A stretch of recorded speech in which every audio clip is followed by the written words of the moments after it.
None of us can think of something. Just get this. I shot my shot, man. Yeah. Insert witty comment. Why'd If you you haven't point done at your intros in like crotch? 5 months, we're a little. That's what I call it. The witty comments. Insert with a comment here. It's a one-liner. Oh god. Oh God. That's a great start. Okay. Well, So, this is an episode of MTCN Catch Up because this movie is 4 years old. It's definitely not a new release. But the sequel just came out, and we just found out while we were watching this one to catch up for that movie that it's not streaming. So I'm a little pissed off about that. But we'll figure it out. We'll figure it out. It's fine. Oh no, we watched a good movie. I'm so sad. So Grant and I have already watched this movie separately, and we just kind of rewatched it. Well, this was your first time watching it, period. Yeah. So what was your... hang on. Let me turn on Do Not Disturb so I don't just get bounced off this by someone calling me. All right. We're good now. Okay. What are you saying? So what was your takeaway as a first-time viewer? Sorry. It was all right. It was decent. Like, it was a pretty decent zombie movie. It was above average, but it was like at the upper end of average rather than doing anything that was particularly mind-blowing or, special. It was a pretty solid zombie movie. I didn't really... It was like a solid 7 out of 10 for me. I would put it higher just because I thought it did like the... It is unique and it's more of like its setting and how it executes that setting. But I did feel like what it did do particularly well.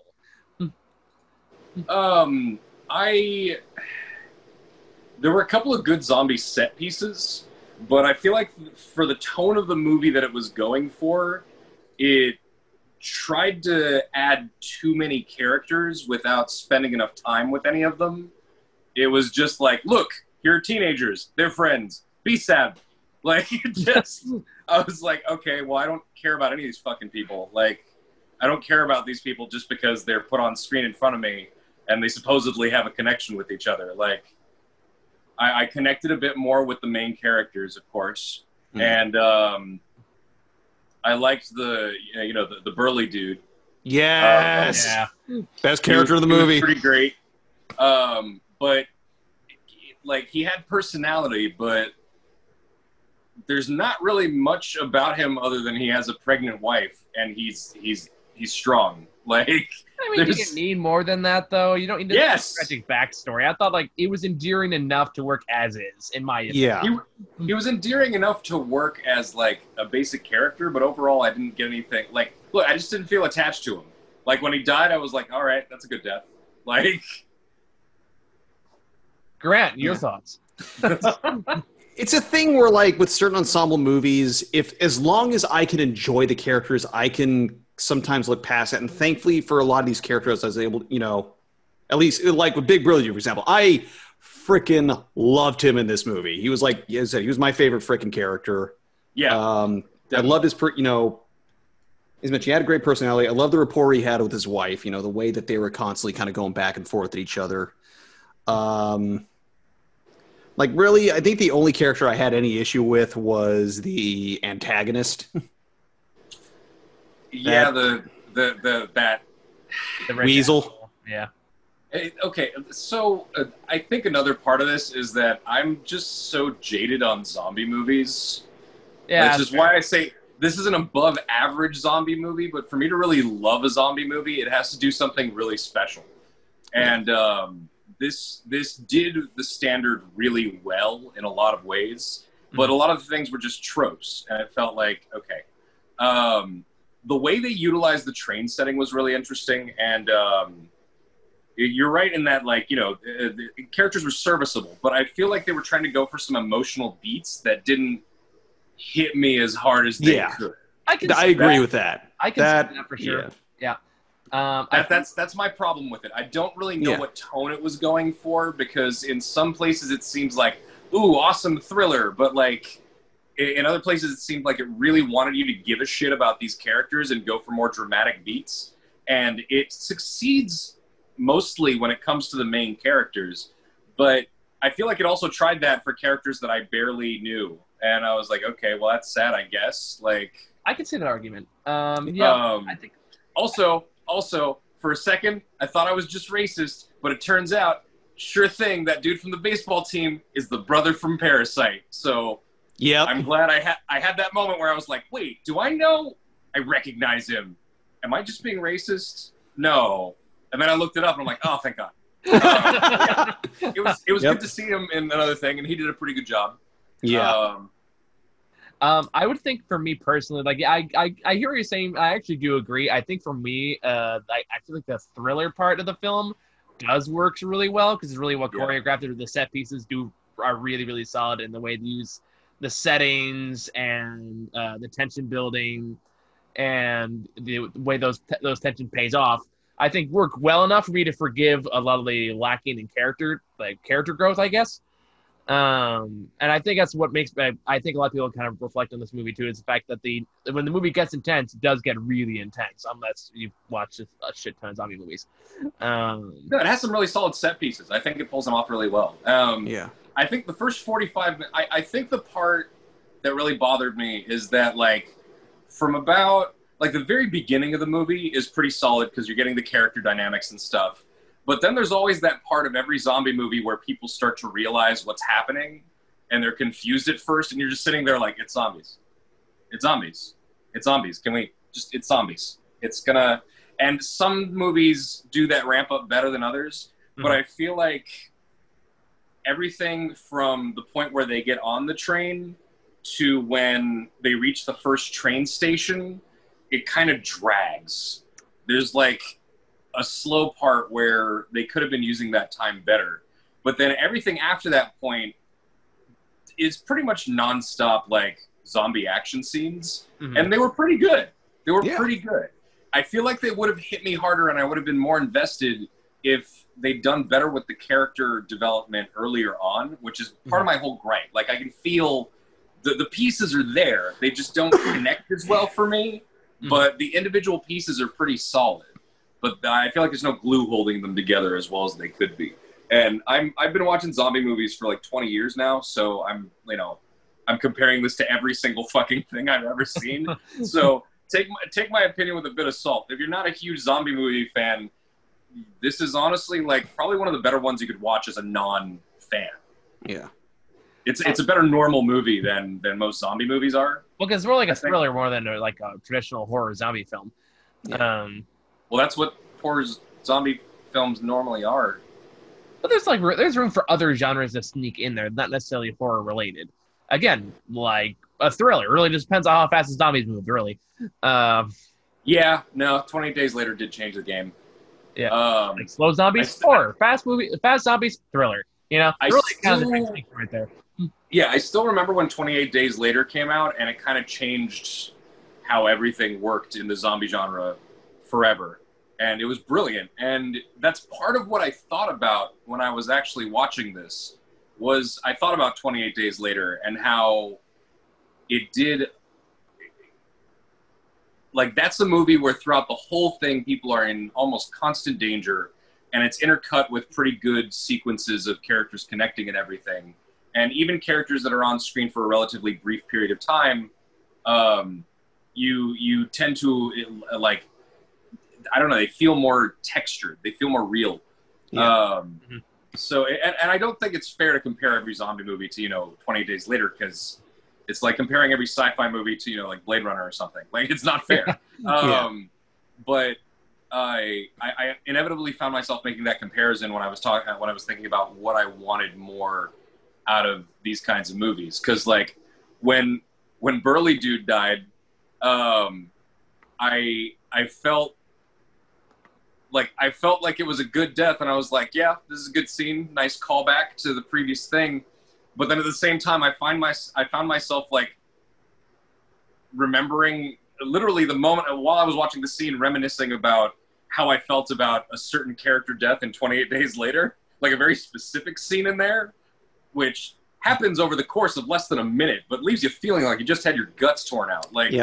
Does it involve a certain blood drop? Yes. Oh God, that scene, just remembering that scene gets me. And in a matter of seconds, it conveys the panic and horror and sadness and shock of it all. And this kind of went more for the melodrama. Yeah. Which I brought up to Michael, especially about a certain scene. Yeah. And yeah.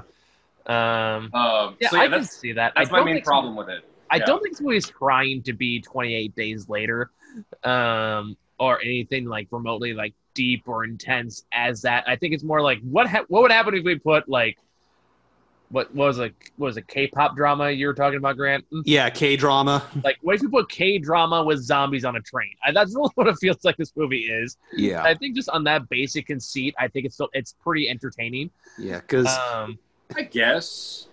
But when like, you put it in that context, I appreciate it a little more in that sense. But at the same time, I feel like there are certain, like the main character and his daughter, and then the dude and his pregnant wife. Like those are clearly the main characters, so to speak. Yeah. And I feel like they go for emotional punches with that take themselves a little more seriously than the rest of the movie does. So there's this weird dissonance for me. Yeah. That I will agree with, because I definitely get what you're saying there. Which for me, I think is why it's like, if I'm gonna watch the movie, I'm not gonna watch it. I'm gonna watch it for the more conceptual parts of it, rather than the attempts at a more emotional connection. Although I think the relationship with the father and daughter was pretty well on its own. No, it was pretty good. I like the dad basically realizing how much of a shitbag he is when his daughter has a chance to finally tell him to his face. Yeah, like I thought the scene with like when it's focused on those two and the climax that eventually gets to is pretty solid. I will agree. A lot of the other characters, like, okay, yeah, they're there, they die, okay, whatever. But for the most part, like, but I'm not gonna remember for those moments. I'm gonna remember for like zombies, the fucking dog piling like just people at random, literally throwing themselves at everything and anything. That's like, why I really appreciated the scene at the train station. Is when you get the first real horde outside of the train. Yeah. Like, and anytime a horde comes into play, it's like holy shit, and that like those are the best sequences of the film. And I think that's like really what you're there to see. And it's in fact like pure entertainment value. It's not the deepest zombie movie ever, but it's still goddamn entertaining. Yeah. Yeah, but at the same time, I feel like I wanted more of the character development, or I wanted more of the crazy ass zombie scenes. Like they were good when they were there, and I really liked the concept of the moving from train car to train car, which is where I really thought of Snowpiercer. Yeah, for sure. But then like I wanted more set pieces like that, but then you jump into like the character centric stuff, and then like the other character centric stuff that seems like it's dramatic, but it's like I've literally had less than 2 minutes of screen time with these characters. I don't care. And like the old ladies. I knew you were gonna bring that up. Yep. Yeah. I mean, like I get it, but at the same time, they had such little time on screen that when the drama came up, I didn't care. I just didn't, and I wanted it to either do one or the other more. Yeah. Or even both more and better, but it just didn't. It got to like 70 or 80% on each side. It didn't get to like the 90s on either side, and I just couldn't. I wanted one to reach the heights, and neither one did, and it's a little frustrating. To be fair with them, that definitely feels like that wasn't. Those are characters that probably wouldn't connect with a Western audience as much, especially with the. I felt like it's probably going to hit harder for people like like within South Korea, especially with the whole kind of allusions to them basically being North Korean refugees.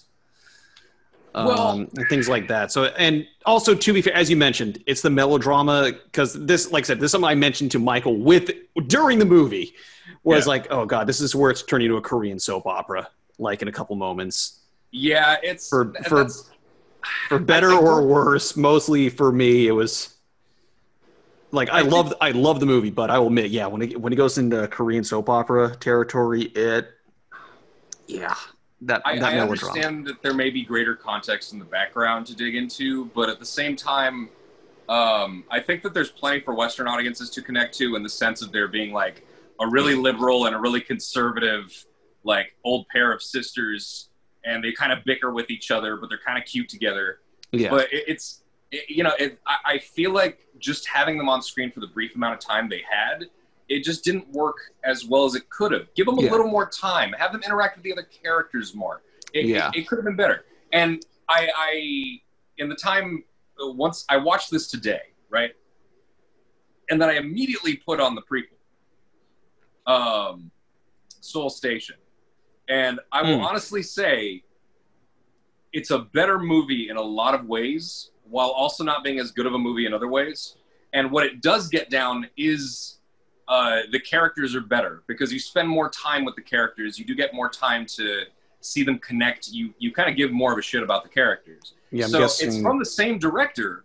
It was made in the same year as Train to Busan. So clearly he knows enough about that. But I think he was just trying to cram too many characters to care about in this movie for it to work as well. And if you've seen the prequel, I think you'll know what I'm talking about. I'm guessing he worked on that after Train to Busan, from what I remember. I don't know. I know that they both are marked as coming out in 2016. It's kind of low budget. It has like a digital animation kind of way. About it. It's definitely like 3D models with like animated stuff put onto them. But at the same time, also the frame rate is weirdly low for the most part. It's probably because of the fact that they go for like a 25 FPS, or it's like the frame rates there in, I think they're like a PAL thing, so they're more like 50, so they got to do like a different like divider to do that, to match that lower frame.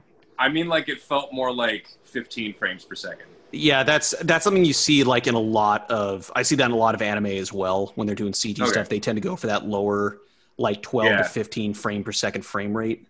That makes sense. But I know we might end up doing a video on that because I brought it up to Michael, but I'd be happy to. But there are things about that movie that land better. So it's not that this guy doesn't know what he's doing. No. It's that he had different visions for each thing. Yeah. And what's funny is that movie,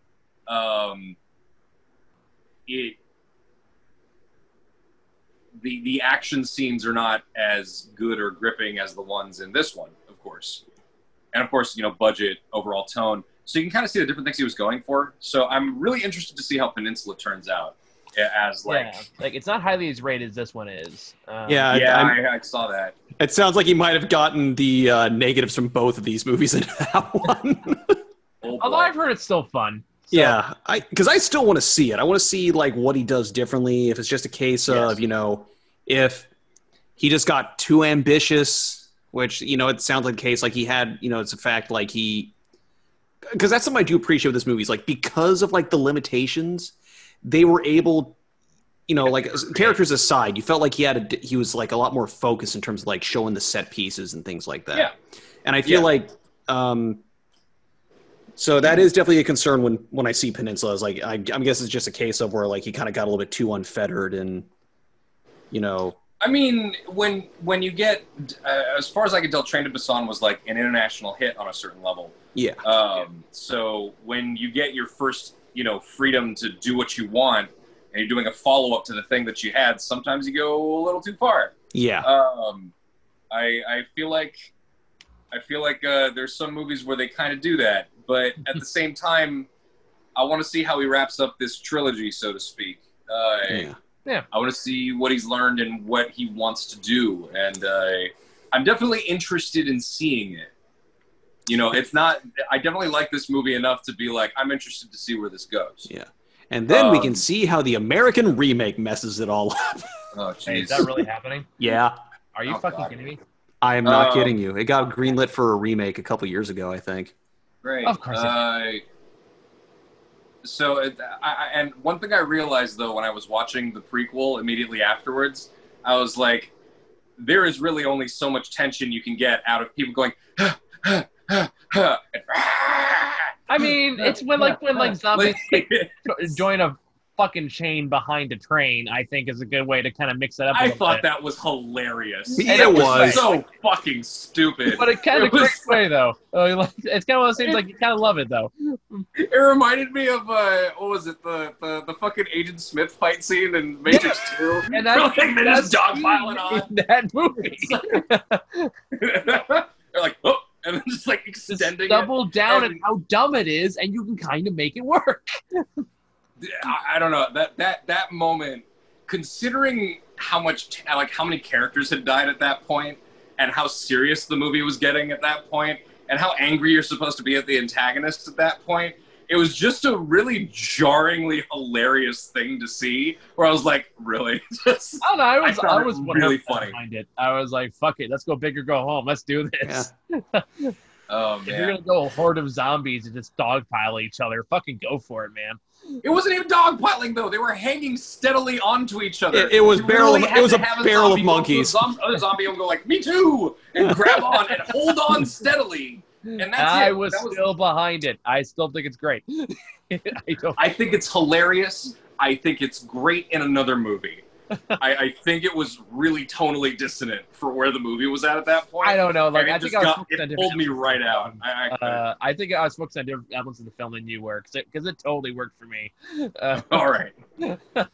I was 100% on board. Like, yeah, fuck it, let's do it. That would be like throwing something from Thor Ragnarok into the middle of Thor 2. Yeah. Like, it did not make sense for me.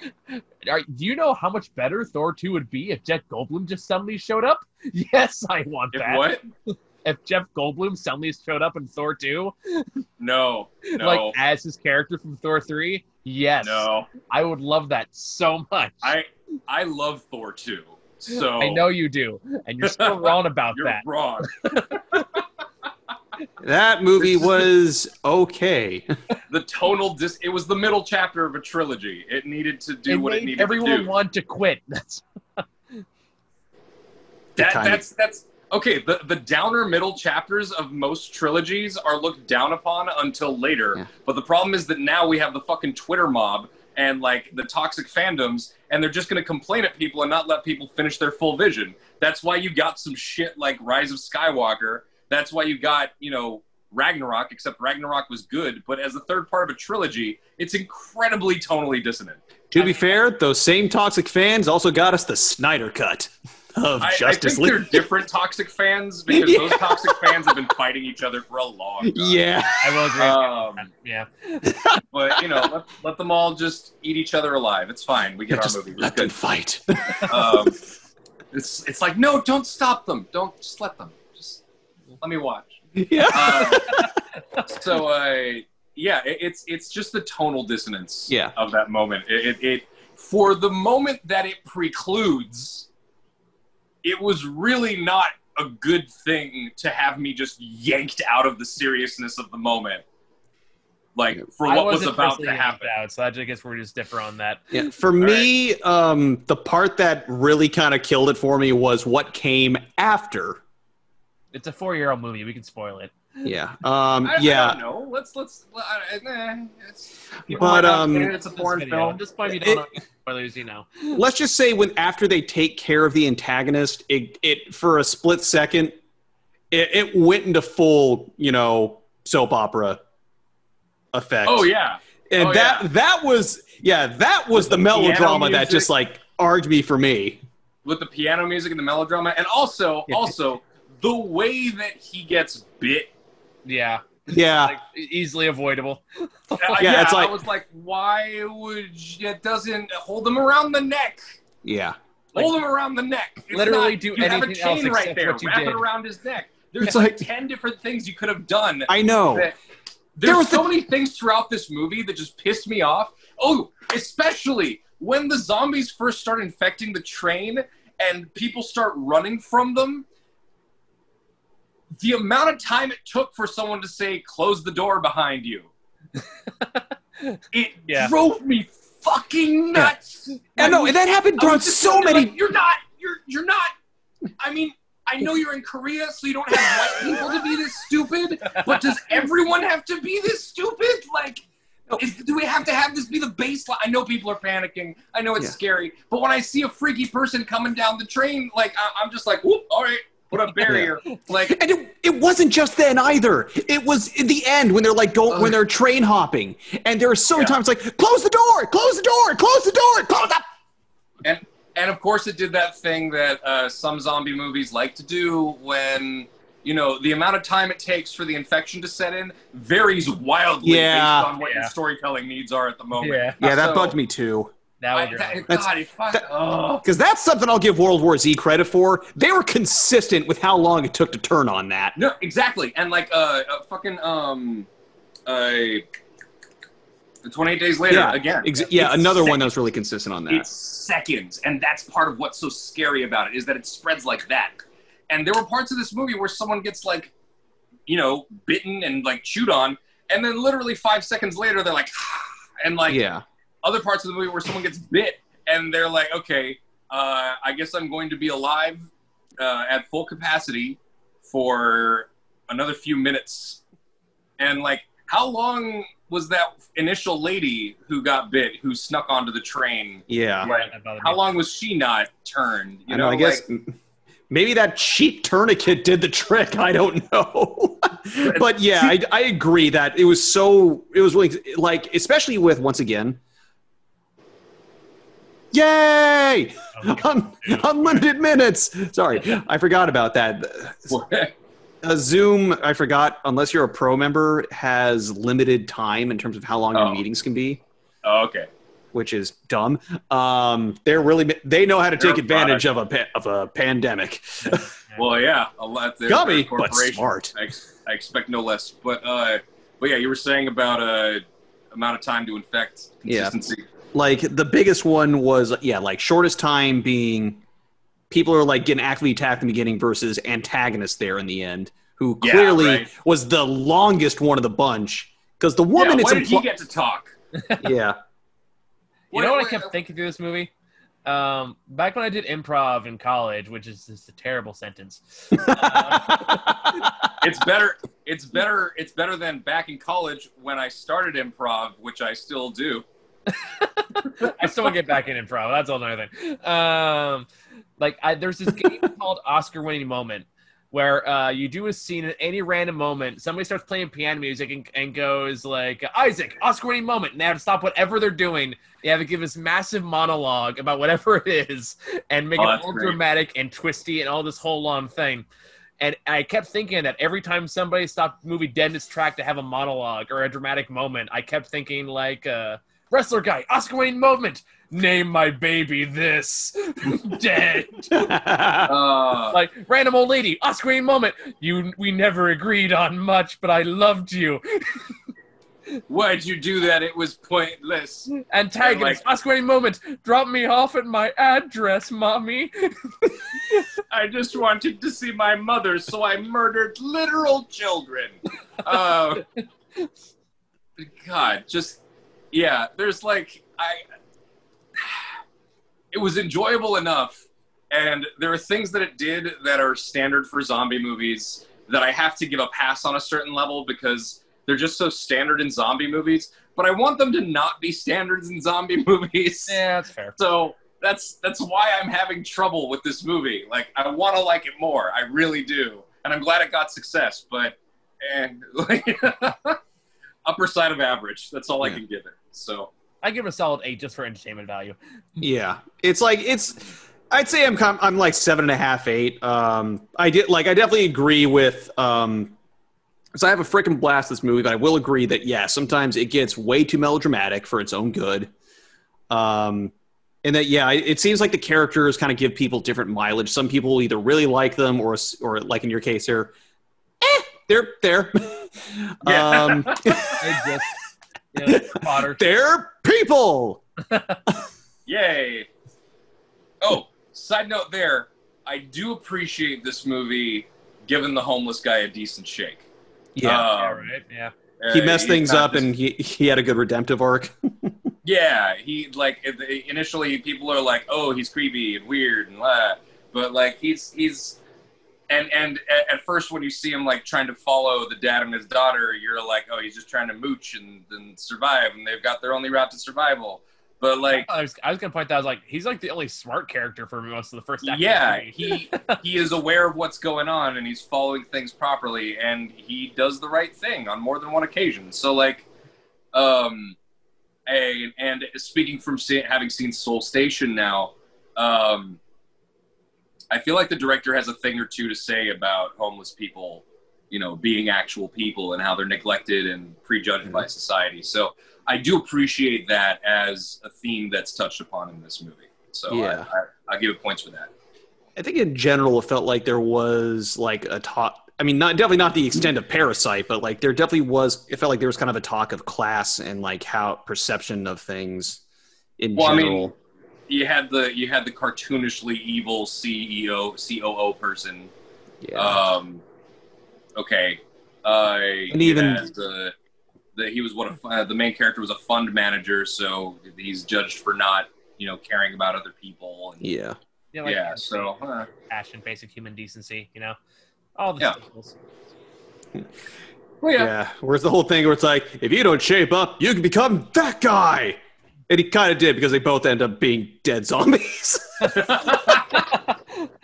No, it wasn't. She was like, my mom says, that, like, if you say that about people, you're a mean person. He's like, she must be uneducated. And it's like, all right, well, we know what we're supposed to think of this piece of shit. It's like, great. What's the other joke I made in this movie? Yeah.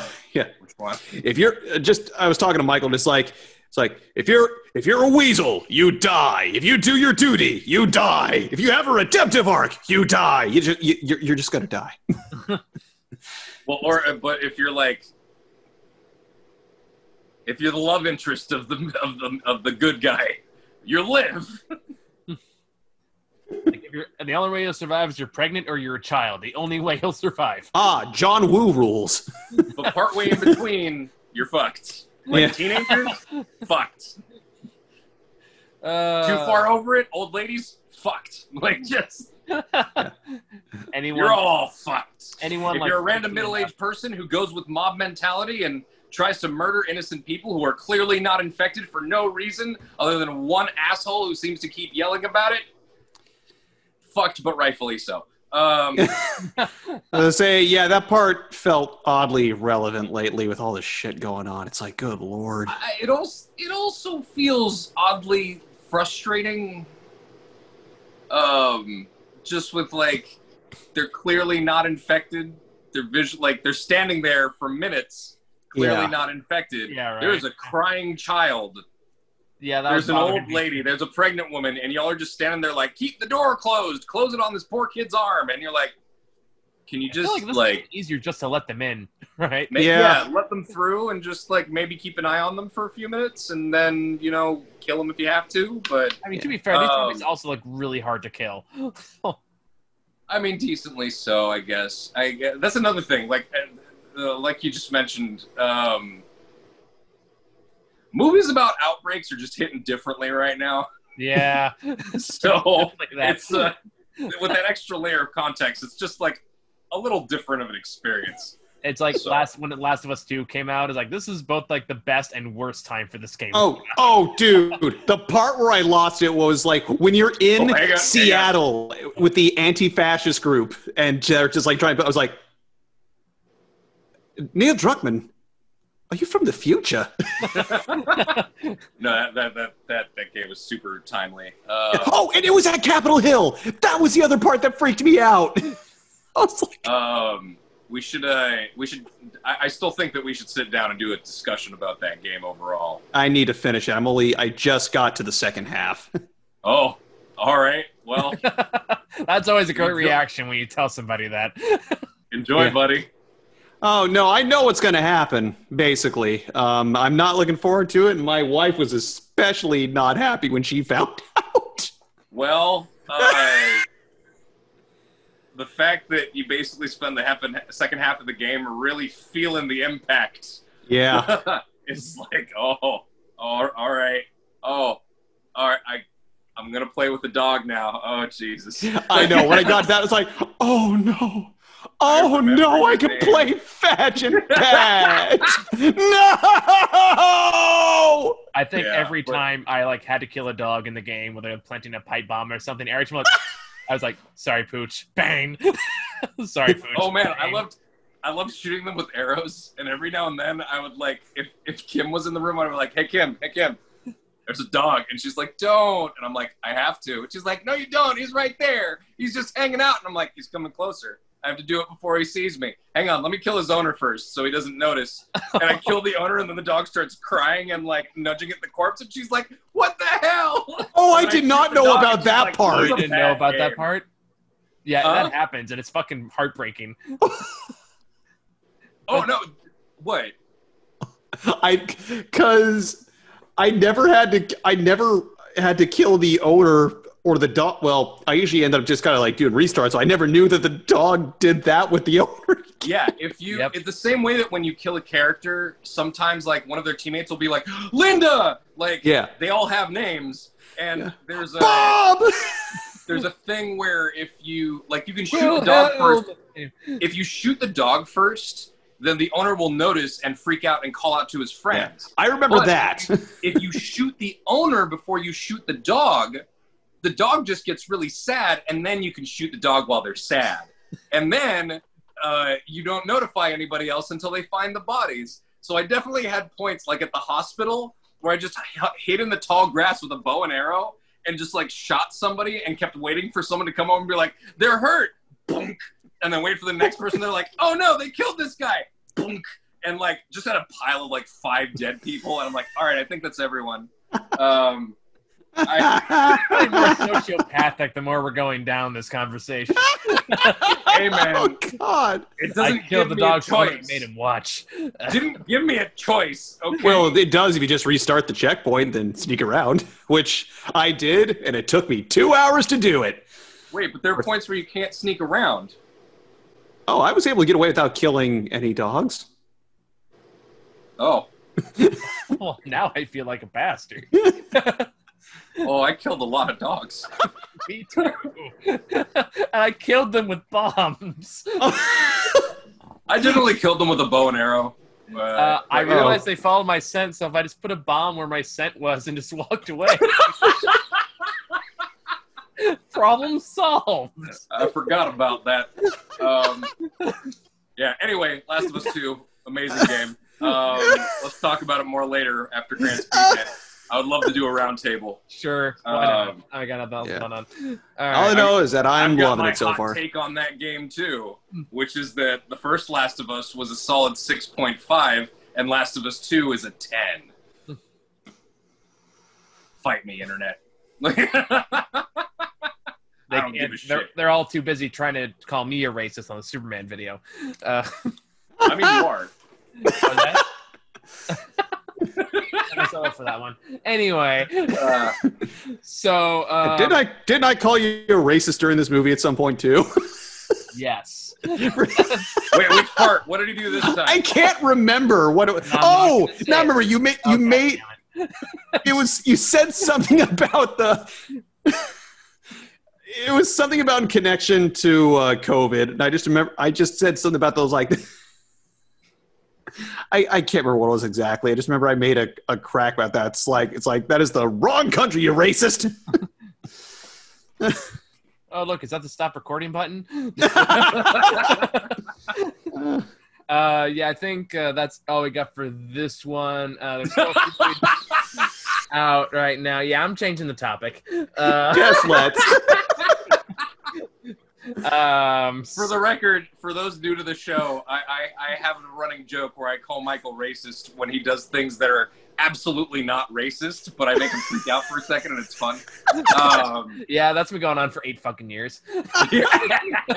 So yeah, that's that context. He's not actually racist. He's pretty good. Thank you. He doesn't even see color. Oh, don't do that. Don't do that. Oh man! I won't. Now the other side's gonna start tackling you. Yeah. Well. I already get that. Anyway, family. Anyway. Oh, that was yeah, good. We're not discussing that on camera. Yeah, we're not. But yeah. So I think Grant and I are gonna check out Bill and Ted 3 tomorrow. Oh shit! That's finally happening. Yeah, you're welcome to pop on if you want. I still need to watch Bill and Ted 2. Me too. Same here. Tonight. You doing Double that feature. Hey, let's do a watch party. Any objections? Nope. I'm totally down for a double feature watch party. All right, I'm we're not gonna go sure watch how to Bill go and about Ted 2. doing Bye, that. guys. I'll look it up. But yeah, let's wrap it up. All right. Bye, guys. We're going to watch Bill and Ted 2, so we're going to review Bill and Ted 2. Bye, everybody. Bye. Hope you enjoyed the last irrelevant 10 minutes.